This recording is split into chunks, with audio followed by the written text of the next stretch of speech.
পদত্যাগ করেছেন দ্বাদশ জাতীয় সংসদের স্পিকার শিরিন শারমিন চৌধুরী। সোমবার রাষ্ট্রপতি মোহাম্মদ শাহাবুদ্দিনের কাছে পদত্যাগপত্র জমা দেন তিনি।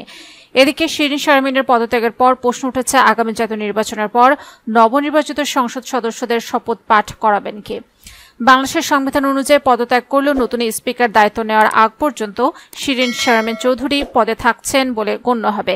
অর্থাৎ ত্রয়োদশ সংসদের নির্বাচিত স্পিকার দায়িত্ব না নেওয়া পর্যন্ত শিরিন শারমিনই স্পিকার হিসেবে গণ্য হবেন। তিনি নতুন সংসদের সদস্যদের শপথ পড়াবেন। সংবিধানের ৭৪ অনুচ্ছেদে স্পিকার বা ডেপুটি স্পিকারের পদ কিভাবে শূন্য হবে সে বিধান বলা আছে। সেখানে সংসদ সদস্য পদ না থাকা, পদত্যাগ করা সহ ৫টি কারণে স্পিকারের পদ শূন্য হবে বলে বলা আছে।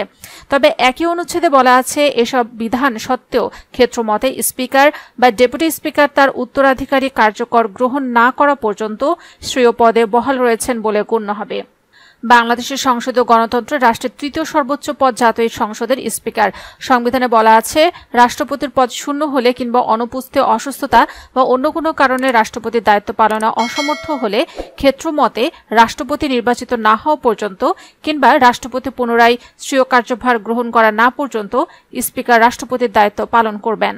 স্পিকারের পদ শূন্য হবে যদি তিনি সংসদ সদস্য পদে না থাকেন, মন্ত্রী হন, অপসারণের প্রস্তাব সংসদে গৃহীত হয়, পদত্যাগ করেন অথবা কোনো সাধারণ নির্বাচনের পর অন্য কোনো সদস্য তার কার্যভার গ্রহণ করেন।